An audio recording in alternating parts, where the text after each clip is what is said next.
அனைத்து உறவுகளுக்கும் வணக்கம். நான் உங்கள் ஆஸ்ட்ரோ பூர்ணி ஈரோட்டில இருந்து.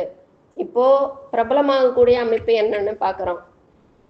உங்க ஜாதகத்தை எடுத்துக்கோங்க. ராசி கட்டத்துல கன்னி ராசியிலேயோ மீன ராசியிலேயோ ஏதாவது ஒரு கிரகம் இருந்தா போதும். ஒரு சிலர் கேட்பாங்க, ராகு கேது இருந்தா பிரபலமாகலாமா அப்படின்னு கேட்பீங்க. 9 கிரகத்துல ஏதாவது ஒரு கிரகம் இருந்தா போதும், நீங்க இருக்கிற ஏரியாவில் பிரபலமாக இருப்பீங்க. இப்போ நீங்க மீடியா துறையில வரணும் அப்படின்னு ஒரு யூடியூப் சேனல் ஆரம்பிக்கணும் அப்படின்ற பட்சத்தில் நீங்கள் சந்திரன், அதாவது நீங்கள் ரிஷப ராசி, மகர ராசி, கடக ராசி, விருச்சக ராசி, இந்த 4 ராசிகளில் ஏதாவது ஒரு ராசியாக இருந்தால் போதும்.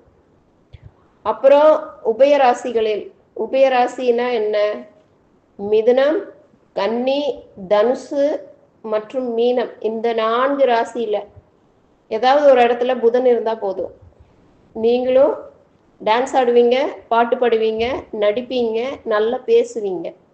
நீங்களும் யூடியூப் சேனலில் வரலாம், நல்லா பிரபலமாகலாம்.